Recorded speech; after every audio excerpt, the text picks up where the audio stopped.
പിതാവിന്റെയും പുത്രന്റെയും നാമത്തിൽ ആമേൻ. പരിശുദ്ധ പരമദിവ്യകാരുണ്യത്തിന് പരിശുദ്ധ പരമദിവ്യകാരുണ്യത്തിന് പരിശുദ്ധ പരമദിവ്യകാരുണ്യത്തിന് എന്നേരവും ആരാധനയും സ്തുതിയും പുകഴ്ചയും ഉണ്ടായിരിക്കട്ടെ. കേൾക്കുന്നുണ്ടോ ബ്രദറെ? കേൾക്കാം. നമുക്ക് എല്ലാവർക്കും ഒരു നിമിഷം യേശുവിനെ സ്തുതിച്ച് നമുക്ക് പ്രാർത്ഥിക്കാം. യേശുവേ നന്ദി, യേശുവേ ആരാധന.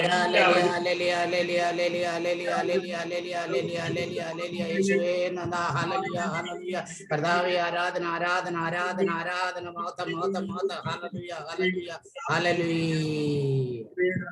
ആരാധന പരിശുദ്ധാത്മാവേ കടന്നു വരേണം. എല്ലാ നിയോഗങ്ങൾക്ക് വേണ്ടി പ്രാർത്ഥിക്കുന്നു. പ്രത്യേകിച്ചും വൈറസ് ബാധ മൂലം വേദനിച്ച് കഴിയുന്ന എല്ലാവരെയും, ഏകാന്തത അനുഭവിക്കുന്നവരെയും, തൊഴിൽ നഷ്ടപ്പെട്ടവരെയും തൊഴിലില്ലാത്തവരെയും, മാനസികവും ശാരീരികവും ആത്മീയവുമായി തകർച്ചയും ഇരുട്ടും അനുഭവിക്കുന്നവർക്ക് വേണ്ടി ഈ ആരാധനയുടെ നിമിഷങ്ങളിൽ പൂർണ്ണമായി സമർപ്പിച്ചുകൊണ്ട് പ്രാർത്ഥിക്കുന്നു. കർത്താവേ കരുണ തോന്നി ഈ മാധ്യമത്തിലൂടെ നിന്റെ തിരുവചനം കേട്ടുകൊണ്ടിരിക്കുന്ന എല്ലാവരെയും, ദിവ്യകാരുണ്യത്തിലേക്ക് ഉറ്റുനോക്കുന്നവരെയും, മുട്ടുകുത്തി നിന്ന് ഈ ആരാധനയിൽ പങ്കെടുക്കുന്ന കുടുംബങ്ങളിലായിരിക്കുന്ന എല്ലാവരെയും അവിടുന്ന് സൗഖ്യപ്പെടുത്തണമേ എന്ന് ആത്മാർത്ഥമായി പ്രാർത്ഥിക്കുന്നു. ഈശോയെ, എന്റെ വ്യക്തിപരമായ നിയോഗങ്ങളെയും ബ്രദറിനെയും പൂർണ്ണമായി സമർപ്പിക്കുന്നു. ഞങ്ങളുടെ ധ്യാന ടീമിനെ സമർപ്പിച്ച് പ്രാർത്ഥിക്കുന്ന കർത്താവേ, എല്ലാവരും ഒരുമിച്ച് കൂടി ധ്യാനം നടത്തുവാനുള്ള വഴി തെളിയണമേ എന്ന് പ്രാർത്ഥിക്കുന്നു. കർത്താവേ, വൈറസിൽ നിന്ന് വലിയ വിടുതൽ കൊടുക്കണമേ. കുടുംബങ്ങളെ ആശീർവദിച്ച് അനുഗ്രഹിക്കണമേ എന്ന് പ്രാർത്ഥിക്കുന്നു. അനുഗ്രഹിക്കണേ. ബന്ധനത്തിന്റെ കെട്ടുകൾ അടിയട്ടെ. കർത്താവേ കരുണ തോന്നണമേ. അഭിഷേകത്താൽ നിറയട്ടെ. എല്ലാവിധ തിന്മയുടെ ശക്തികളും കുർബാനയുടെ ശക്തി കൊണ്ടും ഈശോയുടെ വിശുദ്ധ കുരിശിന്റെ നാമത്തിലും ദുശ്ശീലങ്ങളിൽ നിന്ന് വിടുതലും പൈശാചിക ബന്ധനത്തിൽ നിന്നുള്ള മോചനവും ഞങ്ങൾക്ക് നൽകണമേ എന്ന് പ്രാർത്ഥിക്കുന്നു. കർത്താവായ ക്രിസ്തു വഴി സമർപ്പിക്കുന്ന പ്രാർത്ഥന കേട്ടോളണമേ. ആമേൻ. എത്രയും സ്നേഹ ബഹുമാനപ്പെട്ട ജോർജ് ബ്രദറെ, ടീം അംഗങ്ങളെ, ലോകത്തിന്റെ വിവിധ ഭാഗങ്ങളിൽ എന്നെ കേട്ടുകൊണ്ടിരിക്കുന്നവരെ, നിങ്ങൾക്ക് എല്ലാവർക്കും ഈ ദിനത്തിന്റെ അല്ലെങ്കിൽ ഈ സായം സന്ധ്യയിലെ അനുഗ്രഹവും കൃപയും ദിവ്യകാരുണ്യത്തിലൂടെയും പരിശുദ്ധ അമ്മയിലൂടെയും പൂർണ്ണമായി സമർപ്പിച്ചുകൊണ്ട് ചെറിയൊരു ചിന്ത പങ്കുവയ്ക്കുവാനായിട്ട് ആഗ്രഹിക്കുകയാണ്. നമ്മൾ ഈ ആഴ്ചയില് തിരുനാൾ ആഘോഷിച്ച വിശുദ്ധ തോമാസ് ശ്ലീഹായുടെ ആത്മീയ ജീവിത യാത്രയെ പറ്റി, അത് നമ്മുടെ ജീവിതവുമായിട്ട് ഒരുപാട് ബന്ധപ്പെട്ട് കിടക്കുന്നത് കൊണ്ട് ഒന്ന് പങ്കുവയ്ക്കുവാനായിട്ട് ആഗ്രഹിക്കുകയാണ്. ജീവചരിത്രങ്ങളോ അദ്ദേഹം എന്ന് വന്നുവെന്നോ ആ ഒരു ചരിത്രപരമായ പഠനങ്ങൾ നിങ്ങളുടെ മുമ്പിൽ വയ്ക്കുക എന്നുള്ളതല്ല എൻ്റെ ലക്ഷ്യം. അദ്ദേഹത്തിന്റെ വിശ്വാസ ജീവിത യാത്ര എന്തായിരുന്നു, എന്താണ് അദ്ദേഹം ലക്ഷ്യം വെച്ച് മുന്നോട്ട് പോയത് എന്നതിനെ പറ്റിയുള്ള ഒരു ചെറിയ ചിന്ത പങ്കുവയ്ക്കുവാനായിട്ട് ആഗ്രഹിക്കുകയാണ്. യോഹന്നാന്റെ സുവിശേഷം 20-ാം അധ്യായം 24 മുതൽ 29 വരെയുള്ള തിരുവചനങ്ങളാണ് നമ്മളുടെ വിചിന്തനത്തിനായി ജൂലൈ 3-ാം തീയതി തിരുസഭ നമ്മൾക്ക് നൽകിയിരിക്കുന്നു. നിങ്ങൾ എല്ലാവരും വീട്ടിലിരുന്ന് ഇത് കേട്ടുകൊണ്ടിരിക്കുന്നവര് ആ തിരുവചന ഭാഗം ഒന്ന് എടുത്തു വെച്ച് വായിച്ച് ധ്യാനിക്കുന്നതും പ്രാർത്ഥിക്കുന്നതും നല്ലതാണ്. കാരണം ഭാരതത്തിലെ അപ്പസ്തോലൻ എന്ന് പിതാക്കന്മാര് അദ്ദേഹത്തെ നാമകരണം ചെയ്തു എന്നുള്ളത് നമുക്ക് അഭിമാനിക്കാവുന്ന ഒരു സത്യമാണ്. തന്റെ ജീവിതം മുഴുവൻ, അതായത് അദ്ദേഹം നിരന്തരമായ ഒരു സഞ്ചാരിയായിരുന്നു എന്നും ഒരു അന്വേഷകനായിരുന്നു എന്നും ചിന്തകർ പറയാറുണ്ട്. തോമാസ് ശ്ലീഹ ഒരു അന്വേഷകനായിരുന്നു. ദൈവാന്വേഷണത്തിന്റെ ഉത്തമ മാതൃകയാണ് വിശുദ്ധ തോമാസ് ശ്ലീഹ. കാരണം അദ്ദേഹത്തിന്റെ ജീവിതത്തില് സത്യദൈവത്തെ അന്വേഷിച്ച് കണ്ടെത്തിയത് യേശുവാകുന്ന വ്യക്തിത്വത്തിലാണ്. പക്ഷെ അതിനുശേഷം യേശുവിന്റെ കൂടെ 3 വർഷം പരസ്യ ജീവിതം നടത്തുകയും, അല്ലെങ്കിൽ യേശുവിന്റെ പ്രബോധനങ്ങൾ കേൾക്കുകയും, യേശു പ്രവർത്തിച്ച അത്ഭുതങ്ങളും അടയാളങ്ങളും യേശുവിന്റെ ജീവിതത്തില് തിരക്കേറിയ അവസരങ്ങളിലും വിജനതയിലുള്ള പ്രാർത്ഥനയിലും ഒക്കെ ജീവിതം പൂർണ്ണമായി കണ്ടനുഭവിച്ചതാണ്. എന്നിട്ടും അദ്ദേഹം യേശുവിന്റെ മരണശേഷം ചില സംശയത്തിന് വിധേയമായത്. പ്രിയപ്പെട്ടവരെ, തോമാശ്ലീഹായെ നാം കണ്ടെത്തുന്നത് പിതാവിലേക്കുള്ള വഴി ഏതാണെന്ന് ചോദിക്കുമ്പോൾ യേശു കൊടുക്കുന്ന ഉത്തരം ഞാൻ വഴിയും സത്യവും ജീവനുമാണെന്നുള്ളതാണ്. നൂറ്റാണ്ടുകളായി മനുഷ്യൻ ദൈവത്തെ തേടിയപ്പോൾ നിരന്തരമായി ചോദിച്ച ചോദ്യത്തിന് ഉത്തരം കൊടുത്തത് തോമാശ്ലീഹായുടെ ചോദ്യത്തിന്റെ ഉത്തരമായിട്ടാണ്. ഈശോ പറഞ്ഞു, ഞാൻ വഴിയും സത്യവും ജീവനുമാണ്. ഇത് യേശു പങ്കുവെച്ചത് തോമാശ്ലീഹായുടെ ചോദ്യത്തിന് ഉത്തരമായിട്ടാണ്. യേശുവിന്റെ വഴി തന്നെയായിരുന്നു അദ്ദേഹത്തിന്റെ ജീവിത വഴി. അതാണ് ഇംഗ്ലീഷിൽ ഇങ്ങനെ അദ്ദേഹത്തെ പറ്റി പറയാറുണ്ട്, his way was Jesus living. യേശുവിന്റെ ജീവിതം അദ്ദേഹത്തിന്റെ വഴിയായിരുന്നു. രണ്ടാമതായിട്ട് പ്രിയപ്പെട്ടവരെ, അദ്ദേഹത്തിന്റെ ജീവിതത്തില് യേശു ഉത്ഥാനം ചെയ്തതിനു ശേഷം ഒരു സംശയത്തോടെ ഉത്ഥാനത്തിന്റെ പ്രത്യക്ഷീകരണത്തെ സംശയിച്ചുകൊണ്ടൊരു ചില വാക്കുകൾ അദ്ദേഹം ഉപയോഗിക്കുന്നു. പ്രിയപ്പെട്ടവരെ, ഈ സംശയം എന്ന് പറയുന്നത് കൂടുതലായി ദൈവത്തെ അന്വേഷിക്കുകയും സ്നേഹിക്കുകയും സമർപ്പിക്കുകയും ചെയ്യുന്നവർക്കുണ്ടാകുന്ന ആഴമായ അനുഭവത്തിന് വേണ്ടിയുള്ള ഒരു സംശയമാണ്. മദർ തെരേസ തന്റെ ജീവിതത്തില്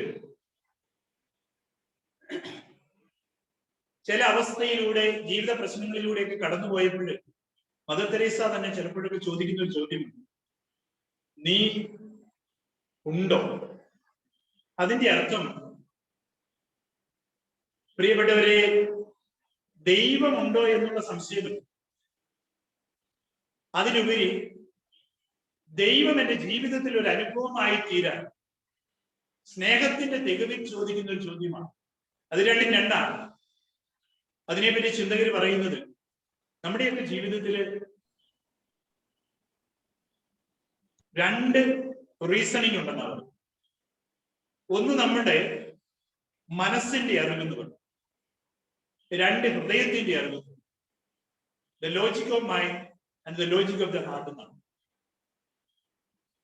അതായത് മനസ്സിന്റെ ജ്ഞാനമൊന്നും ഹൃദയത്തിന്റെ ജ്ഞാനം മറ്റൊന്നും. തോമാശ്ലീഹ ഉചിതനായ യേശുവിന്റെ മുമ്പിൽ വച്ച സംശയാസ്പദമായ അവസ്ഥ, മനസ്സിന്റെ അവസ്ഥ, അത് ഹൃദയത്തിന്റെ ജ്ഞാനത്തിന് വേണ്ടിയുള്ള ദാഹം, ഒരു എക്സ്പീരിയൻഷ്യൽ ഫെയ്ത്ത്, അത് നാം തിരിച്ചറിയും.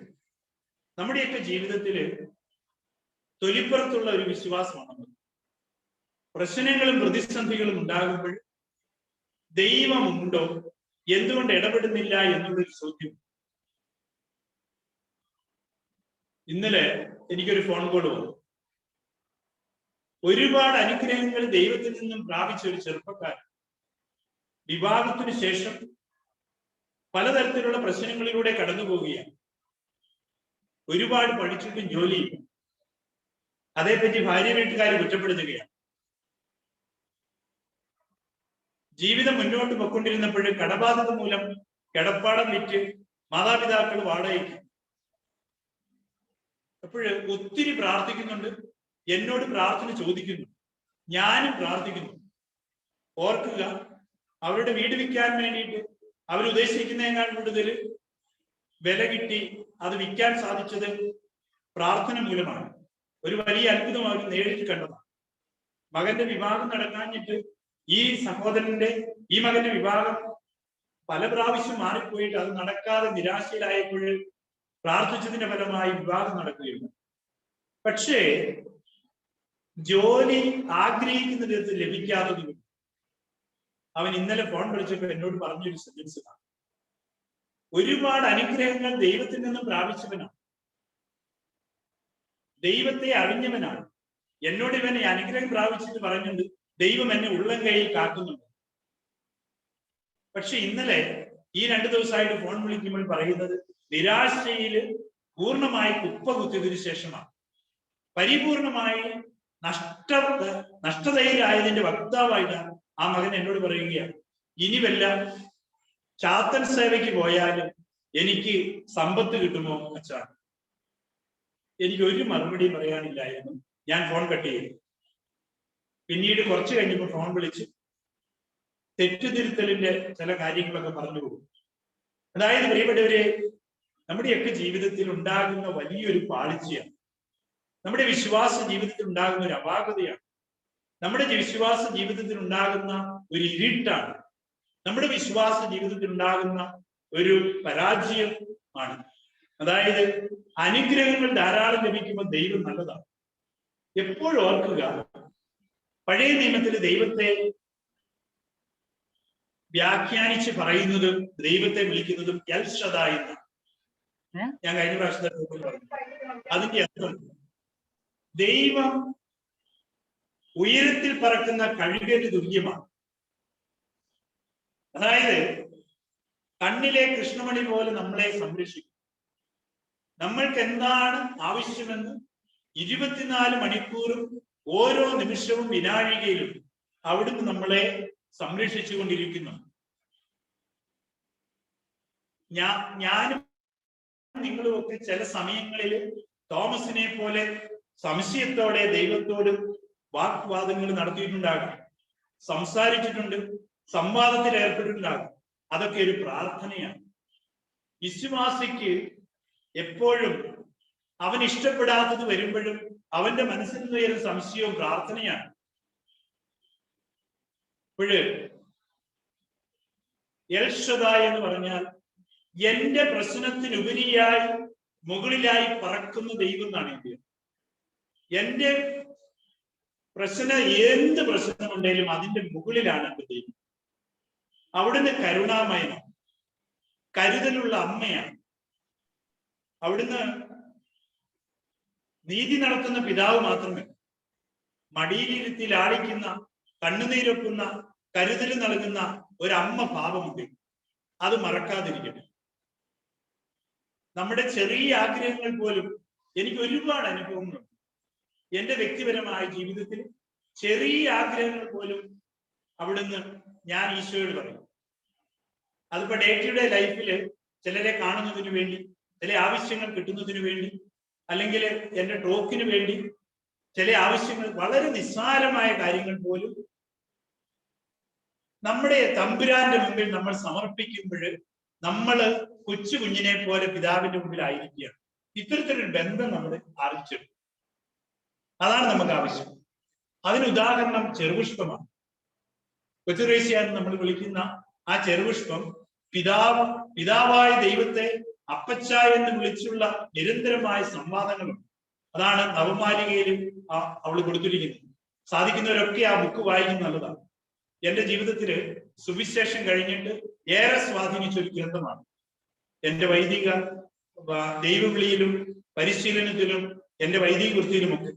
കാരണം ദൈവത്തെ അപ്പച്ചനെ പോലെ, അമ്മയെ പോലെ വളരെ അടുത്ത് സ്നേഹിച്ച് അവൾ ഓരോ ചെറിയ കാര്യം പോലും, ഇവനൊരു ഉദാഹരണമായിട്ട് പറഞ്ഞാല്, ഫ്രാൻസിലെ വലിയ 40 ഡിഗ്രി ചൂടുള്ള ജൂലൈ ഓഗസ്റ്റ് മാസങ്ങളിൽ ഈശോയോടുള്ള സ്നേഹത്താൽ പിതാവായ ദൈവത്തോട് ചോദിച്ചൊരു ചോദ്യം. അതായത്, നീ എന്നെ സ്നേഹിക്കുന്നുണ്ടെങ്കിൽ ഞാൻ ജീവിക്കുന്ന സെല്ലിന്റെ മുകളിൽ മഞ്ഞ് പെയ്യിക്കണം എന്ന് പറഞ്ഞു. അതാണ് ഈ കൊച്ചു കുഞ്ഞിനെ പോലെ നമ്മുടെ ഈശോയോട് അടുക്കണം, ദൈവത്തോട് അടുക്കണം. അപ്പൊ അവിടുന്ന് നമ്മളിലേക്ക് ഇറങ്ങി വരും. അവിടുന്ന് ന്യായാധിപൻ മാത്രമല്ല, ഒരമ്മയും കൂടിയാണ്. നമുക്ക് ഒരു കൂട്ടുകാരനാണ്, നമ്മുടെ സഹോദരനാണ് ഈശോ. നമ്മളെ അറിഞ്ഞ് സ്നേഹിക്കുന്നവനാണ്. അത് നമ്മൾ അനുഭവിച്ചറിയണം. തോമാശ്ലീഹായ്ക്ക് ഇത് അനുഭവിക്കണം. അതാണ് തോമാശ്ലീഹായുടെ. കാരണം നമ്മുടെയൊക്കെ ജീവിതത്തിന്റെ ഏറ്റവും വലിയ പ്രശ്നം ദൈവത്തെ നമ്മൾ എങ്ങനെ നോക്കിക്കാണുന്നു എന്നുള്ളതാണ്. അതാണ് നമ്മുടെ ജീവിതത്തെ നയിക്കുന്നത്. നമുക്ക് എപ്പോഴും, ഞാൻ പലപ്പോഴും ടോക്കിൽ പറയുന്നതാണ്, ദൈവം ആവശ്യങ്ങൾ സാധിച്ചു തരുന്ന സൂപ്പർ മാർക്കറ്റിലെ മാനേജ്മെന്റ്. അവിടുന്ന് എനിക്ക് ജന്മം നൽകി എന്റെ മാതാപിതാക്കളുടെ ഉപകരണങ്ങളാക്കി കോടികൾ ഉള്ള ദൈവത്തെ പറ്റി പറയുന്നത് എല്ലാ മനുഷ്യന്റെ മുഖമാണെന്നാണ്. അതെ, ദൈവത്തെ പറ്റി നമ്മൾ ചിന്തിക്കുമ്പോൾ നമ്മുടെ കാഴ്ചപ്പാട് മാറും. എന്നാലേ നമ്മൾ കുറെ കൂടെ ആ വിശ്വാസത്തിൽ ആനന്ദിക്കുകയുള്ളൂ. ഞാൻ കൊറോണ ബാധിച്ച് വളരെ സീരിയസ് ആയിട്ട് ഇരുന്നപ്പോഴൊക്കെ എന്റെ ജീവിതത്തിൽ ഒരുപാട് സംശയങ്ങളുണ്ടായി. ദൈവമേ, നിനക്ക് വേണ്ടി ഒരുപാട് ചെയ്തില്ല. കണക്കുകൂട്ടലുകളും പദ്ധതികളും പൊളിഞ്ഞ അവസരങ്ങൾ ഉണ്ടായിട്ടുണ്ട്. രാത്രിയിൽ ശ്വാസം ന്യൂമോണിയ ബാധിച്ച് ശ്വാസം വിടാൻ ബുദ്ധിമുട്ടാണ് അനുഭവിച്ചു. ഇനി മുന്നോട്ടുള്ള ജീവിതം എന്താണ്? ഇനി എനിക്ക് വചനം പ്രഘോഷിക്കാൻ പറ്റും? രാത്രിയും പകലും നിന്റെ മുമ്പിൽ ദീപികാരണത്തിന്റെ മുമ്പിൽ ഇരുന്ന് പ്രാർത്ഥിച്ചിട്ടും എനിക്ക് ഇങ്ങനെയൊക്കെയാണ് സംഭവിക്കുന്നത്. ഇതൊക്കെ എന്റെയും ജീവിതത്തിൽ ഉണ്ടായിട്ടുണ്ട്. പക്ഷേ ഓൾ ഓഫ് എ സഡൻ ഉടൻ തന്നെ നമ്മൾ പറയേണ്ടതില്ല, എന്റെ കർത്താവേ, എന്റെ ദൈവമേ. അതിന്റെ അർത്ഥം അവിടുത്തെ കർത്തൃത്വവും ദൈവത്വവും ഏറ്റുപറഞ്ഞ് സമർപ്പിക്കുക എന്ന് പറഞ്ഞാൽ, ഇന്നത്തെ സുവിശേഷം വായിച്ചതുപോലെ നിന്റെ വസ്ത്രത്തിന്റെ വെളുപ്പിലൊന്ന് തൊട്ടാൽ മതി, ഞാൻ സുഖം പ്രാപിക്കും, എനിക്ക് വേറെ ഒന്നും ആവശ്യമില്ല. ദൈവമേ, നിന്റെ മുമ്പിൽ പരിപൂർണമായി ഞാൻ സമർപ്പിക്കും. ഇങ്ങനെയുള്ള ഒരു മനോഭാവം നമ്മുടെ മനസ്സിൽ, വിശ്വാസത്തിൽ നമ്മൾ മനസ്സ് വളരുമ്പോൾ ദൈവം ഇറങ്ങും നമ്മുടെ ജീവിതത്തിൽ. നമുക്ക് വേറെ എങ്ങനെ രക്ഷയില്ല എന്ന് ഏറ്റുപറയണം. നമ്മളിൽ നിന്നും പലരും പടിയിറങ്ങും. നമ്മൾ ഒരുപാട് സ്നേഹിച്ചവരും നമ്മളെ തള്ളിപ്പറയും. നമ്മുടെ ജീവിത പങ്കാളി പോലും നമ്മളെ കുറ്റപ്പെടുത്തും. നമുക്കറിയാമല്ലോ, ഇന്ന് കുഞ്ഞുങ്ങളെ തലക്കടിച്ചു കൊള്ളുന്ന അമ്മമാരും, ജീവിത പങ്കാളി മൂർഖം പാമ്പിന് കൊത്തി കൊല്ലുന്നവരും, കാമുകന് വേണ്ടി മകളെയും ഭർത്താവിനെയും ഗുരുതി കൊടുക്കുന്നവരും, ഇതൊക്കെ നടക്കുന്നത് ദൈവത്തിന്റെ നാടെന്ന് പറയുന്ന കേരളത്തിലാണ്. ദൈവവിശ്വാസികളെന്ന് അഭിമാനിക്കുന്നവർ നമ്മൾ എത്രയോ പേരെയാണ് കള്ളത്തരം പറഞ്ഞ് ചതിക്കുന്നത്. പ്രിയപ്പെട്ടവരെ, നമ്മുടെയൊക്കെ ജീവിതത്തില് ഈ ഒരു വിശ്വാസം അല്ലെങ്കിൽ ദൈവത്തോടുള്ള സമീപനവും ദൈവത്തെ നോക്കിക്കാണുന്ന ഉൾക്കാഴ്ചകളും മാറും.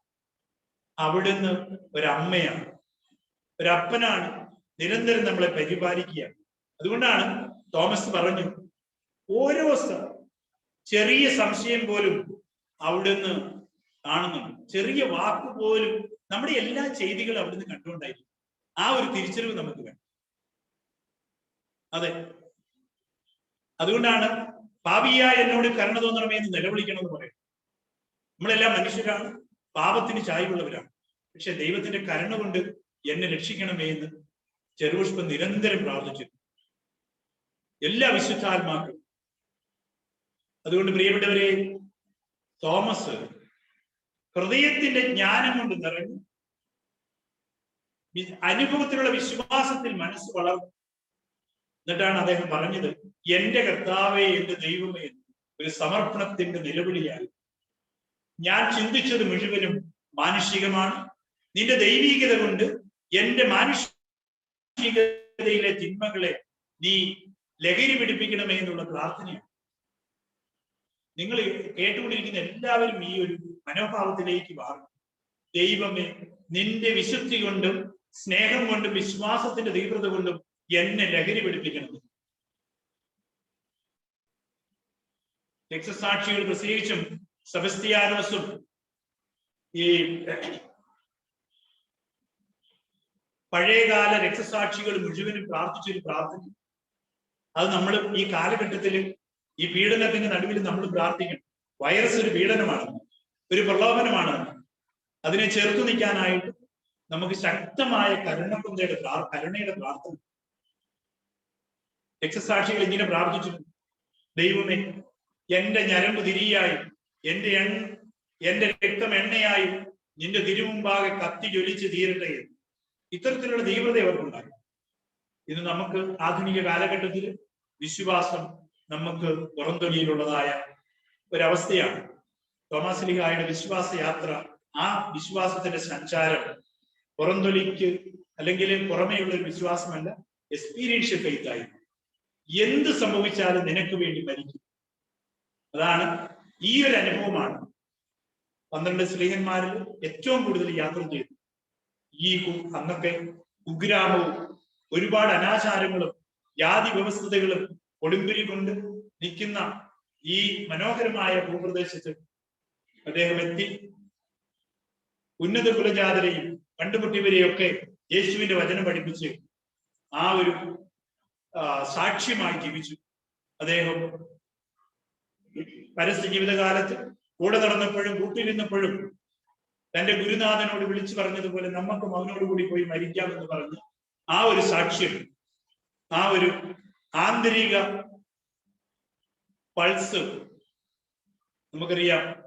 മദ്രാസില് ചിന്നമലയില് ഒരു ഭ്രാന്തിയുടെ കുത്തേറ്റ് ഈശോയ്ക്ക് വേണ്ടി രക്തം ചിന്തി പിടഞ്ഞു മരിച്ചു എന്നുള്ളതാണ്. അദ്ദേഹം മരിച്ച സമയത്ത് ദർശനങ്ങളിലൂടെ കണ്ടിട്ടുണ്ടാകാം.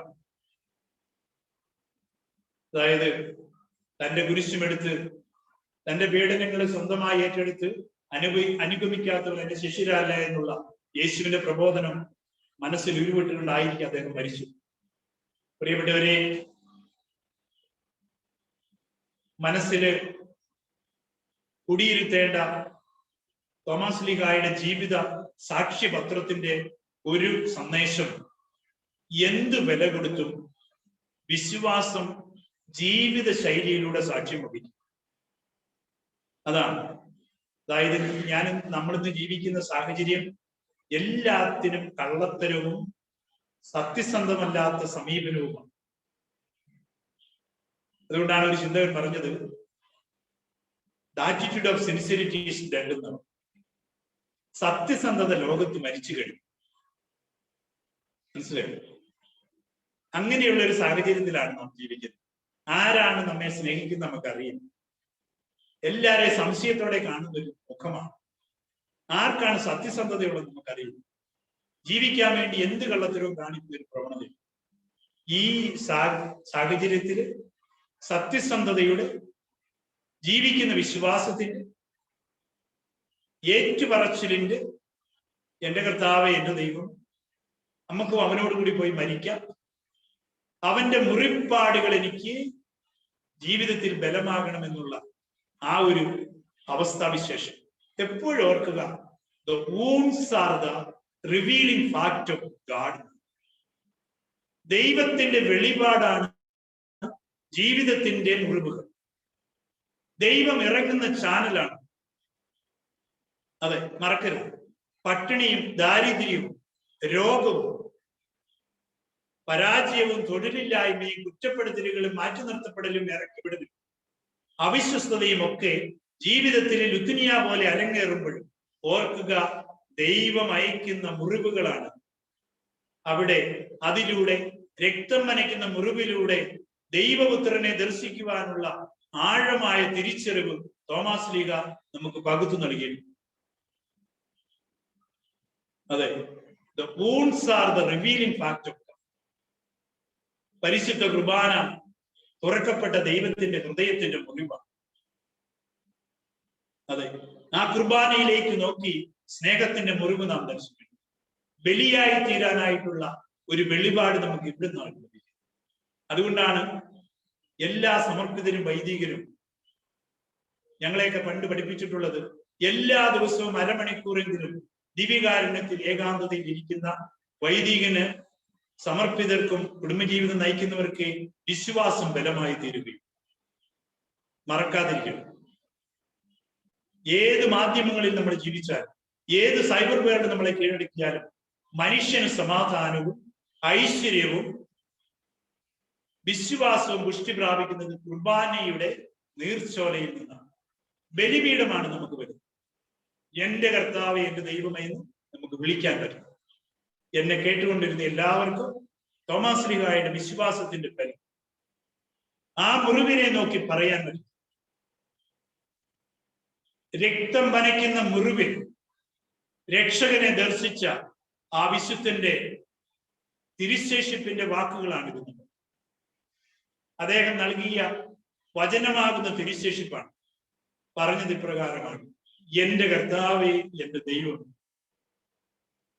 ജീവിതത്തിൽ എല്ലാവരും മുറിവേറ്റവരാണ്, മുറിവ് കൊടുക്കുന്നവരുമാണ്. അതെ, മാതാപിതാക്കളെ ഇറക്കി വിടുന്ന മക്കൾ, മക്കളാൽ ഉപേക്ഷിക്കപ്പെട്ട മാതാപിതാക്കൾ, അതുപോലെ തന്നെ ശാപവാക്കുകൾ പൊഴിക്കുന്ന മാതാപിതാക്കൾ മക്കൾക്ക് വരും. തോന്നിവാസമായി ജീവിക്കുന്ന മക്കൾക്ക് നിരന്തരമായ മുറിവാണ്.